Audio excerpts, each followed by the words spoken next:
எழுத்தினால் அகண்டம் ஏழுமாகினாய் உவ்வெனும் எழுத்தினால் உருத்தரித்து நின்றனை மவ்வெனும் எழுத்தினால் மயங்கினார்கள் வையகம் அவ்வும் உவ்வும் அவ்வுமாய் அமர்ந்ததே சிவாயமே.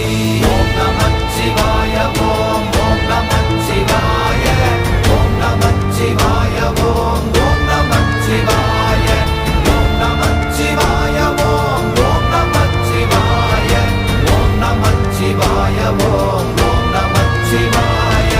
மூன்று மண்டலத்திலும் முட்டி நின்ற தூணிலும் நான்ற பாம்பின் வாயினும் நவின்றெழுந்த அக்ஷரம் ஈன்ற தாயும் அப்பரும் எடுத்துரைத்த மந்திரம் தோன்றுமோர் எழுத்துளே சொல்ல வெங்குதில்லையே. ஓம் நமச்சிவாய ஓம்